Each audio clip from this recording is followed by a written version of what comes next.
And there's no gay people here? I think that was established, yeah. I tried gay once. I tried it once, I did. Confession time, I tried it. It wasn't for me. I think it was my fault. I think it was really me. Because I was too bro about the whole situation. It was my first time, you know? And the other dude, he was cool. He was like sexy. He was like, welcome, come on in. It's like, have a seat. It's like, oh my God, I love your top. And I was like, thanks, Nick. Like it just wasn't the right, it just wasn't the right attitude for your first gay experience, you know what I mean? I knew I was straight. This is when I figured it out. I knew I was straight the moment I touched his. That's when it happened. That's gonna crystallize it. If there's a time, it was there in my face. I was ready. I had prepared for this moment, and then I go, and then I grabbed it, and I was like, you know, because I didn't want to do it anymore. I was over it. But I was there. I was looking at it. It was looking at me. I don't know what was I supposed to do. So I just bro hugged it. That's what I did. I was like, hey, I gotta get out of here, man. You take it easy. Hey, no homo dog, but I'm out of here. You know, I dapped up his on the way out. That's what I did. I was like, I'm out. I gotta run. I can't do it. How's your 2024 going? So it's a month in. It's okay. It's pretty good. What's so good? Oh, okay. Oh, cool. It's just hard claps. I was like, I just want to hear some good news. It's going all right. It's election year. Yeah, me too. Yeah, me too, dude. Yeah, I don't know what goes on in elections. I have no idea. I don't keep up. I don't know anything. Like I voted in Texas. That's the last time. I'm from Texas. That's where I voted last. I don't know how any of it works. Like I remember I put my fingers on the screen. I voted for the people, and then like even just it printed out a paper, and then I don't know about you. It had you put it in a second machine. Did you do that? I have no idea what that machine's for. They didn't tell me. I mean, I was voting in Texas, so I just assumed it was a shredder. Just like, you know, Texas, Republican again. I'm like, how? We organized, you know what I mean? Are y'all voting for Biden? Are you voting for Trump? Y'all just ain't voting? I didn't think, in this day and age, I didn't think anyone would just be like, yeah, I'm not doing it, man. I'm voting for Biden unless I'm not happy about it. I'm not excited about it, you know? It's the two-party system, really, is what it is. I don't like that shit. Like, they give you a choice, but I don't feel free. I don't feel like, you know, it's either like one party's trying to, like, destroy the country or one party's trying to f it over. And, like, I just got to pick the best, worst option.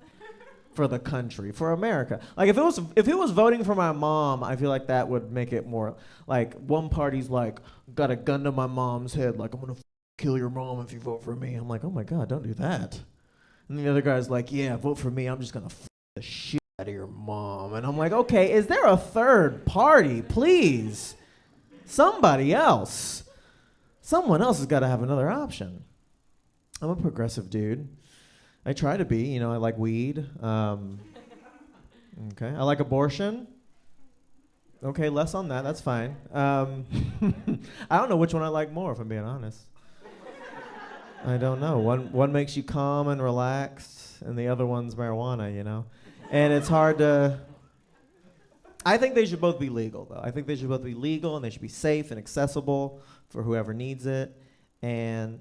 I think they should both be offered in the same building. Like, what are we doing? What are we waiting on?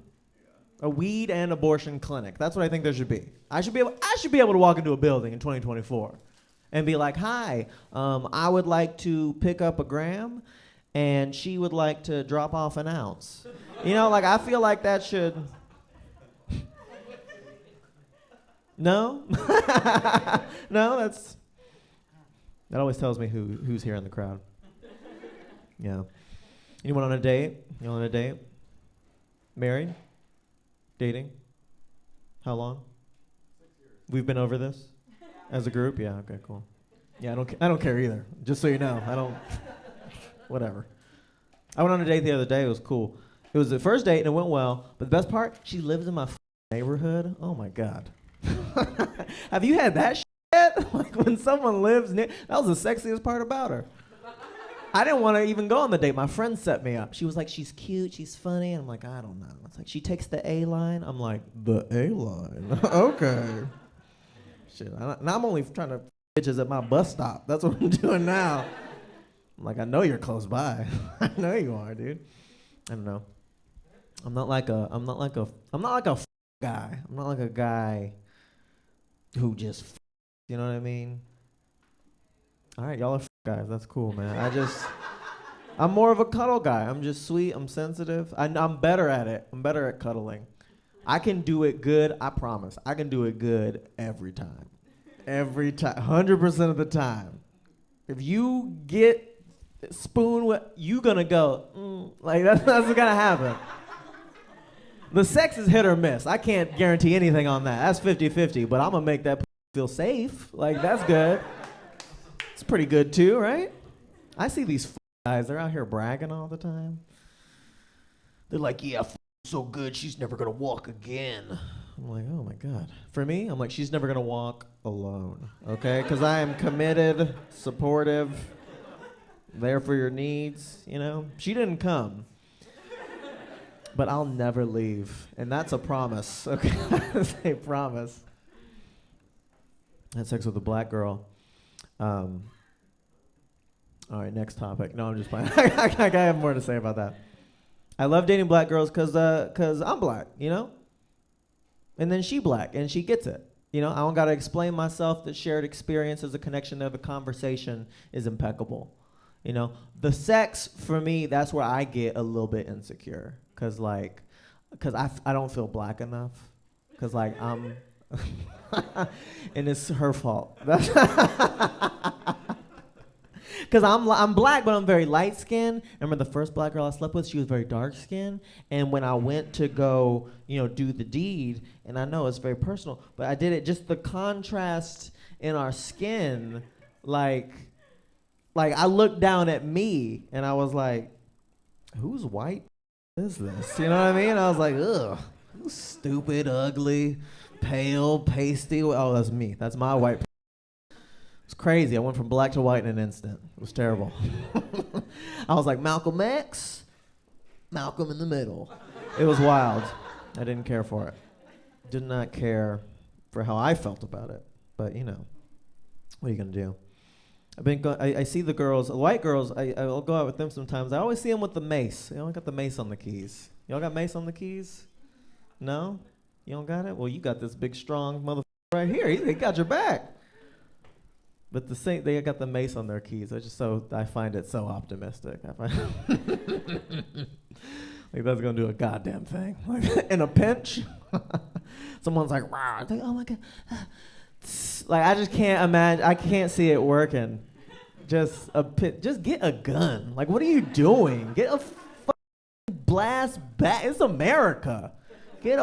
Every white girl, every Swiftie should have a gun. I think that's the concert. That's the Taylor Swift concert I want to go to. It's me. I'm the problem. It's me. That's what I want to see. I want to see that. What's that? It's not even like mace doesn't work. I've been maced before. You know, it hurt. That's not a confession. I'm not confessing.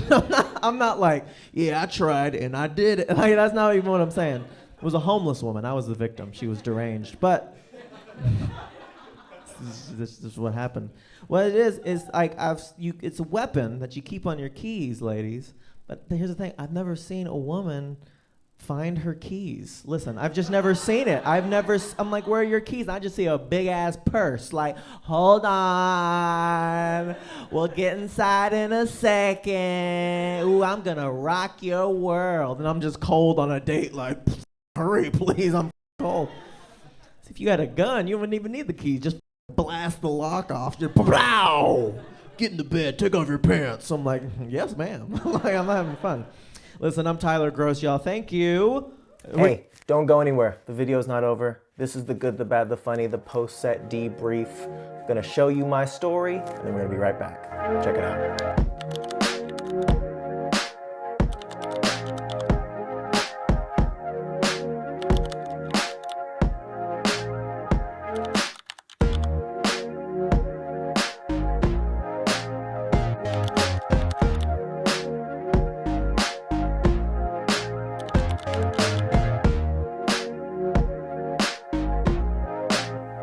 me, Tyler. It's the guy you just saw. This is The Good, the Bad, the Funny, where I give you the behind the scenes on that set you just watched. Not just the jokes, but the good, the bad, and the funny.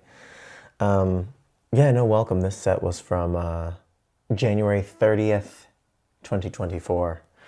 Thanks for watching, and good morning.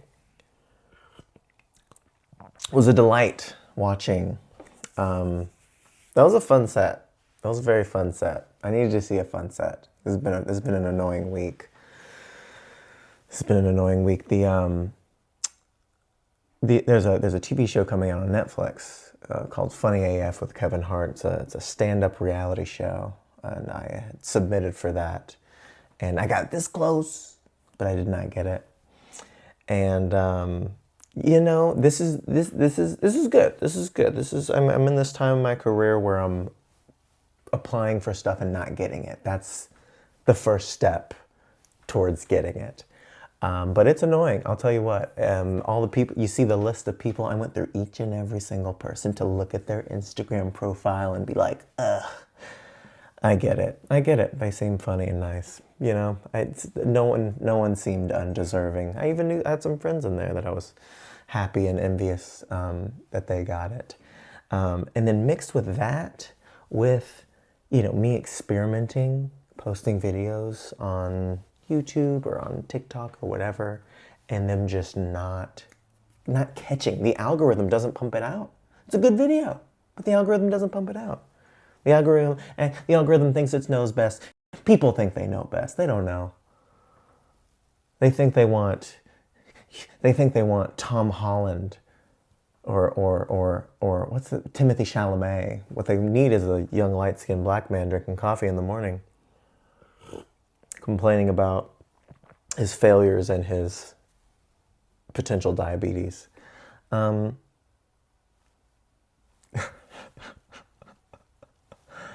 Yeah, no, so this set was good. So it's been an annoying one. This was a fun one to watch. Yeah, I had a whole argument with my friend. So I went to the doctor. They said I might have prediabetes. All right, I do have prediabetes, but it's pretty reversible. So I've made some changes. I've cut out this carb and that sugar. Been going on walked like 20,000 steps, you know? And I get a call from my friend who's like healthier than me, and he's just like, yeah, none of that's gonna work. You're not doing it right.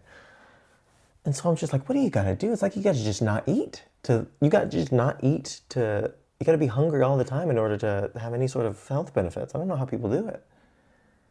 I was watching a thing with those manosphere kids, like the 18-year-old kids who just shoot themselves up with steroids and they get these ungodly bodies that like they don't even look good. They just look interesting. You know what I mean? Like, it's just like, wow, you got so much of this muscle. How did you get that much of this muscle? I'm trying to work up that muscle a little bit, but they got so much of it. It's inhuman. They look like a cobra. And it's a good look. But I don't need it.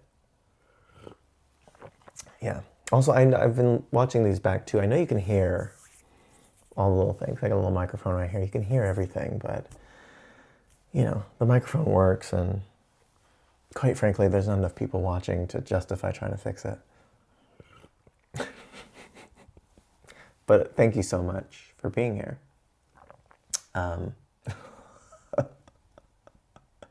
Tell your friends and then I'll fix it. How about that? This is early Tyler. Early Tyler's a little sassy. Early Tyler's got a little bite. Got a little salty to the sweet. You know what I mean? I like it. I hope you do too. This set, I enjoyed. I did enjoy this set. I brought first thing you notice, I brought the beer on stage. Again, January 30th, 2024. I brought the beer on stage, and what that means is that this show sucks. That's what this means. Because I don't have the respect necessary to not drink on stage. I could have just waited 10 minutes and that beer would have been waiting for me, but no, that wasn't good enough for me. I needed to bring it and drink it in front of people, not only to show that I don't give a shit either, but also because I wanted the beer. Drinking beer is the worst on stage. You burp. You do all that talking and drinking. Yeah, you burp and it ruins. It's hard to be in charge on stage with a microphone when you're like, yeah, so I was in this girl. Bleh. It's not a good look. But I did it. So that's the first thing I noticed. I'm a real fan of this set.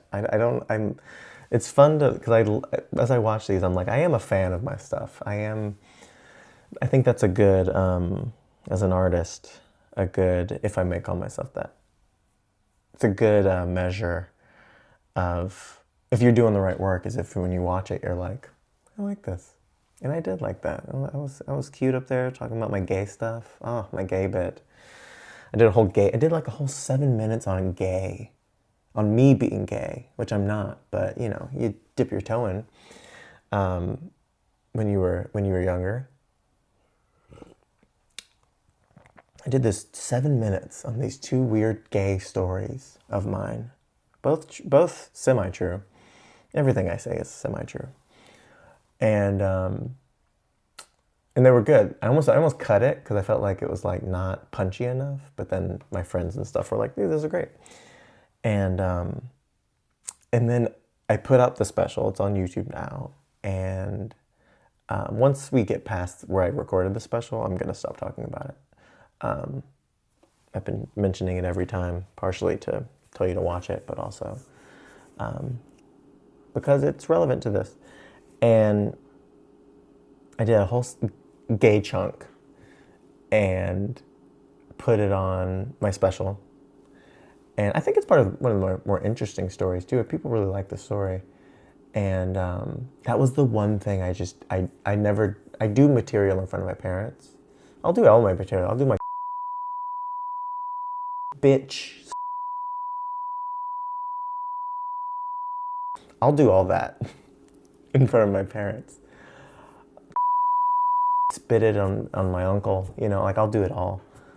Yeah, this can't go on YouTube.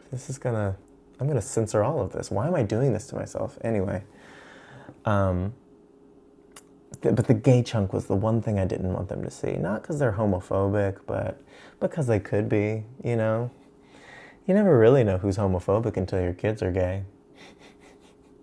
That's when you really know who you hate. Either watch who your kid brings home. That's how you know your bigotries. If they bring home a Chinese or a man and they're a man, or a trans or a robot. And one day we're going to be dealing with that. Anyway. So, and then my mom brought up to me randomly, she was like, ooh, I watched that one clip. And she was referring to the clip where basically this gay dude was trying to touch my dick. And before he asked, he would always go, I'm sorry. And my mom like referenced that. She was like, I'm sorry, just like your bit. And I was like, oh no, she saw it. She saw it. But she was like, ooh, I laughed so hard at that bit. That's a funny bit. And so she's fine with it. At least she's not homophobic. My dad might be. You never know. Anyway, so it was fun to see the gay stuff in there working its way in. I wrote some of that in Austin, so I don't know why it's coming in so late in this run of videos. But you saw that bit in the middle is that new thing I tried, that little political chunk about voting for the two parties and stuff like that. Yeah, that was me trying. That's what it looks like when you stretch your legs. Sometimes it sounds okay, but it doesn't work. I mean, that crowd was clearly a very small crowd on the 30th of January, which sounds like a Monday or something. Like there just wasn't a lot of people in the crowd. But no, that joke did not work, and I'm fine with it. But that's what you gotta do, though. You gotta stretch. I'm doing it now, honestly. I have like a 10 minutes on political stuff that is working-ish. And I'm happy that I've finally gotten to that point where I can like just focus in on that and be able to write stuff that works. But it's really hard, at least for me, my style. It's really hard because I want to like take these ideas and put them in the wrapping of comedy. And some of my ideas are my political ideas especially are genuinely complex and or genuinely just not pithy and easy to get across. So it's hard to put it into a joke structure. And I'm managing to, which is really exciting. It's exciting to still be growing. 10 years in. Congrats to me. Still growing, still learning. So y'all are gonna hate these. Y'all hate these slurps. These slurps. Not cute. Not cute. I agree. And the last thing I did was the woman finding her keys. I forgot about this. I know this bit, but I forgot that I had the whole part where I'm like, she's trying to find her keys, get in the house. If she had a gun, she could blast off the lock. And then she points the gun at me. Get in the house, take off your pants. I'm like, yes, ma'am. I thought that was so funny. I thought that was so charming and funny. And I could never get it to work consistently. I have good ideas. As I beg. I'm like, I have good ideas, right? It's, yeah, I like that bit. I'm annoyed that the crowds it wasn't consistent enough. Or I wasn't a good enough writer. One of the two. Well, anyway, these videos were being pumped up by the algorithm, but now they're not. So I'm much less, I'm aiming for less. I'm just like, let me just talk into this and y'all can get a taste of my general personality and vibe, especially at 9, 10 a.m. in the morning. And, you know, c'est la vie, what happens will happen. There's so little of life you're in control of. And as you get older, you realize that more and more. And all you can do is accept it.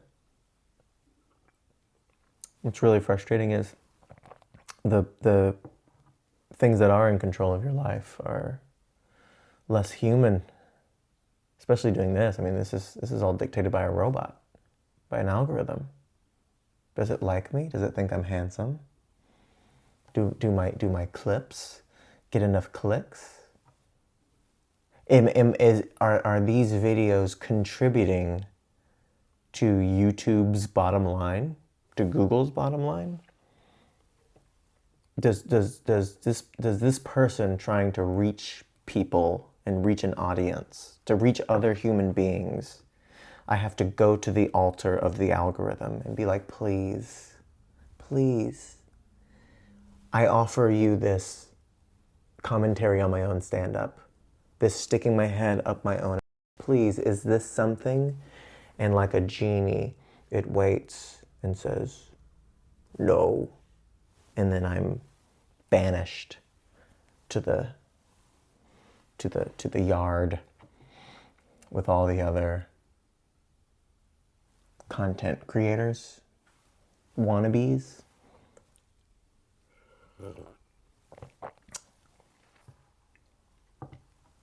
But at the end of the day, I got my health, sort of. Got plenty of friends. Got a great life. I got travel plans, friends to see, hugs to have. And at the end of the day, any sort of fame or fortune I could potentially get from a career, I would only truly want to give back to the people in my lives and be a source of love and support for them, and financial support as well. So at the end of the day, it's nice to go for a dream, but it's also nice to live this Tyler Groce life, because it's pretty sweet, all in all. Anyway, sorry you had to hear that. Thank you so much for watching, if you made it this far. I really appreciate you. Really appreciate you. It's early, I'm tired. I had to wake up for an early thing for my day job, and so I'm like doing this, and it's also, I've been procrastinating, so it is Thursday when I'm recording this, and then it comes out Thursday, so I have some editing to do after this, but like and subscribe and share it and tell your friends and send a clip or send a joke to your friend. Be like, hey, this is a funny joke, and maybe you'd like it and share it around and send a comment and get that, like it. The algorithm, this is what it likes. But regardless, if you made it this far, you're my best friend. Probably literally. Wink.